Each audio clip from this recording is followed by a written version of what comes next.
आज की वीडियो में हम डेनमार्क के वीज़ा के बारे में बात करेंगे और डेनमार्क के वीज़ा में रिफ्यूज़ल रेट्स के बारे में बात करेंगे और रिफ्यूज़ल किन किन कारणों से होती है उसके बारे में बात करेंगे। सब्सक्राइब कीजिए हमारे इस चैनल को और टूरिस्ट वीज़ा में आने वाले अपडेट्स के बारे में अप टू डेट रहिए। तो जहां तक बात की जाए आज के टाइम में रिफ्यूज़ल्स की, रिफ्यूज़ल रेट बहुत ज़्यादा पीक पे हैं और जैसे कि मैंने बताया 4 बारी अप्लाई करके 5 बारी अप्लाई करके भी लोग बैठे हैं जिनको कि समझ में नहीं आ रहा कि उनका रिफ्यूज़ क्यों हुआ है। तो सबसे बड़ी इसमें दिक्कत होती है रिक्वायरमेंट्स की। एक एम्बेसी की जो रिक्वायरमेंट है ना, वो ना तो आपको किसी साइट से मिलेगी और ना ही इसमें इलेबोरेट आपको एम्बेसी करेगी। चाहे उन्हें खुद फोन लगा लेना, चाहे आप वीएफएस को फोन लगा लेना, वो भी आपकी हेल्प नहीं करेंगे। और तीसरी चीज आती है यहाँ पे कंसल्टेंट्स। बहुत सारे कंसल्टेंट्स हैं, बहुत कुछ जानते होते हैं, वो आपको इसलिए नहीं बताते क्योंकि उस काम को करने में हो सकता है 2 मंथ या 3 मंथ या फिर 6 मंथ का टाइम जाए। तो मेनली बात यही है कि जब भी हमने टूरिस्ट वीज़ा अप्लाई करना है, हम ध्यान से देख लें कि हमारी रिक्वायरमेंट पूरी हो रही है और किसी अच्छे कंसल्टेंट के थ्रू ही अप्लाई करना। मैं तो एक चीज़ बोलता हूं कि बड़े नाम के पीछे तो कभी मत जाना।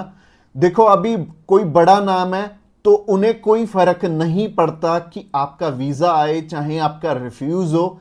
बट हाँ, जैसे हमारे जैसी कंपनीज हैं जो कि अप्लाई करने का भी खर्चा बहुत कम लेते हैं और इसके बाद भी आपको पूरी पूरी सपोर्ट करते हैं हर एक फील्ड में, हर एक चीज में आपकी डॉक्यूमेंटेशन बहुत अच्छे से बनाते हैं। क्योंकि जितने नॉमिनल कॉस्टिंग हम लेके चल रहे हैं ना, अगर आपका वीजा आएगा तभी हमारा बेनिफिट है। अगर आपका वीजा आएगा, आप 10 रेफरेंस हमें दोगे तभी हमारा बेनिफिट है, अदरवाइज हमारा कोई बेनिफिट नहीं है। जो पर्सन आपसे ऑलरेडी 25,000 50,000 रुपए एडवांस में ले रहा है, उन्हें आपकी प्रोफाइल से कोई मतलब नहीं है। अच्छा, दूसरी तरह के कंसल्टेंट ये हैं कि जो हायर साइड पे 20-25 हजार रुपए आपसे पहले भी लेते हैं और 10 लाख रुपए बाद में भी लेंगे। उन्हें भी आपकी प्रोफाइल से बहुत हद तक कोई मतलब नहीं है क्योंकि उन्होंने आपसे एडवांस ले लिया है और उन्हें यह फर्क नहीं पड़ता कि आपका वीजा आए या ना आए। वो अगर 10 केस अप्लाई करेंगे तो उसमें से एक वीजा तो वैसे ही आ जाता है, तो उनके 10 लाख रुपए तो वैसे ही बन गए। तो उन्होंने आपकी टेंशन क्यों लेनी है? तो सिंपल सी बात है, मैंने आपको अपना मोटिव बता दिया है कि हम रिक्वायरमेंट आपकी अच्छे से क्यों फुलफिल करवाते हैं जब भी आपने टूरिस्ट वीजा अप्लाई करना होता है। क्योंकि हमें आपसे बहुत कम पैसे मिलने हैं। अगर आपका वीजा नहीं आएगा, आपसे हमें रेफरेंस नहीं मिलेंगे, तो हमारा फायदा ही नहीं है इस काम में आने का। इसके अलावा पहला रीजन तो हो गया जो कि रिक्वायरमेंट के ऊपर है कि रिक्वायरमेंट अपनी बहुत अच्छे से समझ लेना और पूरी कर लेना, तभी वीजा अप्लाई करना। और दूसरा रीजन है कि आपके फाइनेंशियल डॉक्यूमेंट्स बहुत अच्छे से फुलफिल नहीं हुए होते। तो फाइनेंशियल डॉक्यूमेंट्स अगर अच्छे से पूरे नहीं होंगे तो एम्बेसी आपको वीजा, आप ही बताइए, कैसे देगी? उन्हें एक प्रॉपर प्रोफाइल चाहिए, उन्हें ऐसी प्रोफाइल चाहिए कि स्टेप बाय स्टेप आपके सारे डॉक्यूमेंट्स आपस में मैच कर रहे होने चाहिए। जैसे कि आपका जो ऑक्यूपेशन है, वहां से आपकी कितनी मंथली इनकम आ रही है और क्या वो उसी प्रोफेशन से इनकम आ रही है आपकी, और आपके फाइनेंशियल्स आपस में मैच कर रहे होने चाहिए, तभी आपका वीजा लगेगा। तो अगर आपको नहीं पता है कि आपके फाइनेंशियल मैच कर रहे हैं या नहीं कर रहे, तो आप क्या कर सकते हैं? आप अभी हमें कॉल कर सकते हैं, आप जान सकते हैं कि आपके फाइनेंशियल अच्छे से मीट कैसे होंगे। और कॉल तो आप इस वीडियो के एंड में ही हमें करना, क्योंकि आगे जो रीजन है वो भी बहुत स्ट्रॉन्ग रीजन है कि आपका वीजा इन इन कारणों से भी हो सकता है। प्रोफाइल का तो मैंने आपको बता दिया कि आप हमें कॉल कर लेना। इसके अलावा जो तीसरा सबसे बड़ा रीजन है वो है कि आपके यहां पे इंडिया में टाई स्ट्रॉन्ग ना होने, यानी कि इंडिया में आपका कोई ऐसा रीजन नहीं है कि आप वापस लौट के आओ। जैसे कि मैरिड है अगर कोई, तो उनकी वाइफ उनका रीजन बनती है वापस आने का, और अगर कोई अनमैरिड है उसको थोड़ी सी प्रॉब्लम ही आती है। बट इसका भी सोल्यूशन है कि आप बेटर है, अगर आप 20-21 साल के हो, 22 साल के हो, तो बाहर जाने के लिए मैरिज तो करोगे नहीं, तो कर क्या सकते हो, आप अपनी मम्मी या फिर अपने पापा में से किसी एक जने को अपने साथ में अप्लाई करवा लो। इससे क्या होगा कि अगर मम्मी आपके साथ जा रही हैं, आपका नहीं है वापस आने का स्ट्रॉन्ग रीजन, बट उनका बन गया, तो उनके चक्कर में आपका भी वीजा आ जाने वाला है। तो आप कर कह सकते हो, या फिर मम्मी या फिर पापा को अपने साथ में अप्लाई करवा लो, तो ज्यादा अच्छा रहेगा, आपका भी टाई स्ट्रॉन्ग हो जाएगा।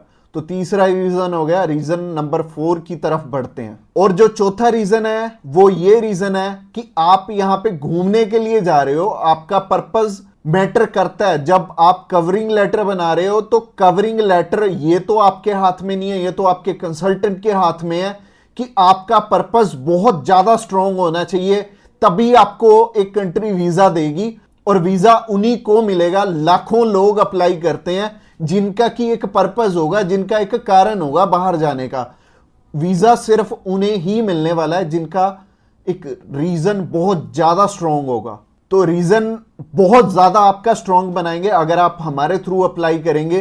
तो ये चौथा कारण था आपका वीजा रिफ्यूज होने का। और ये 4 कारण ही हैं जो सबसे बड़े रिफ्यूजल के आपके चांसेस बनते हैं। जिन कारणों के पीछे ये चारों चीजें अपनी ठीक कर लो, और जैसे मैंने पर्पस में बताया, पर्पस आपका बहुत ज्यादा स्ट्रांग हो जाएगा अगर आप हमारे थ्रू अप्लाई करेंगे।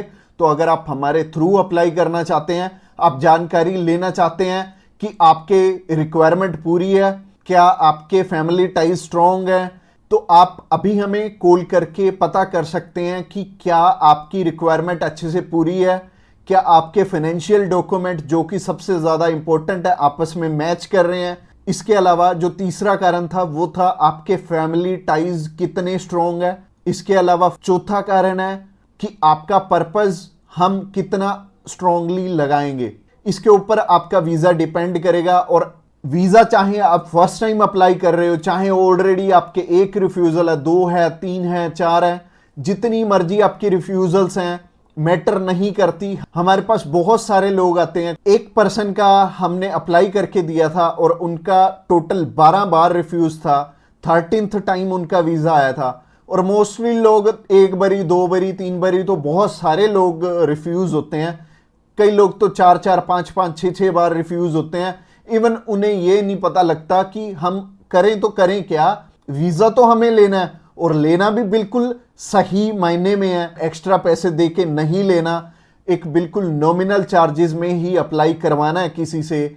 तो उस कारण में वो ट्रैवल हिस्ट्री वाली साइड भी जाते हैं। तो ट्रैवल हिस्ट्री वाली साइड मैं तो बिल्कुल नहीं बोलूंगा कि आपको ट्रैवल हिस्ट्री बनानी चाहिए, क्योंकि इस टाइम एयर टिकट्स ही इतनी महंगी हैं कि अगर आप एक कंट्री में भी ट्रैवल करते हैं तो आपका 70 से 80 हजार रुपए लग जाते हैं। इसके अलावा अगर आप 3-4 कंट्रीज में ट्रैवल कर लिए तो आपके 3-4 लाख रुपए खराब हो जाने वाले हैं। और जैसे कि मैंने आपको पर्पस वाली वीडियो में बताया था, 15 से 16 हजार रुपए में आप हमारे थ्रू अप्लाई कर लेंगे और आप कम से कम 3 लाख रुपए में अपना 20 बारी अप्लाई कर पाओगे।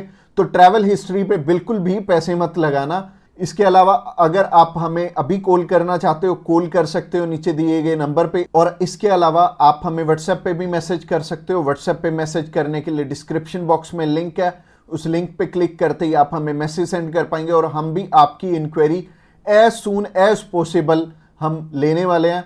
और हमारी टीम्स ऑफ एक्सपर्ट्स हमेशा रेडी है और वो सारे टीम मेंबर्स को पर्सनली मैंने ही ट्रेंड किया हुआ है और आपकी हर एक ज़रूरत को वो समझेंगे और फिर उसी अकॉर्डिंग आपको गाइड करेंगे। और आपको बिल्कुल भी टेंशन नहीं लेनी, जब भी आपने वीज़ा अप्लाई करना है आप हमारे थ्रू ईजिली कर सकते हैं। अगली वीडियो हमारी सी टाइप के वीज़ा के ऊपर रहने वाली है कि सी कैटेगरी में बहुत सारे हमारे पास ऑप्शन होते हैं अलग अलग, जिनके थ्रू की वीज़ा अप्लाई करने में हमारा पर्पस बहुत स्ट्रॉन्ग हो जाता है। तो सी टाइप में जैसे कि बिजनेस वीज़ा हो गया, स्पोर्ट्स वीज़ा हो गया, कल्चर वीज़ा हो गया, मेडिकल वीज़ा हो गया, तो ये सारे वीज़ा के बारे में हम बात करने वाले हैं जो कि हमारी नेक्स्ट वीडियो रहने वाली है। तो आपने क्या करना है, हमारी नेक्स्ट वीडियो को भी जरूर ध्यान से देखना। Thanks a lot for watching this video till the end और मिलते हैं किसी बढ़िया सी वीडियो में नेक्स्ट टाइम।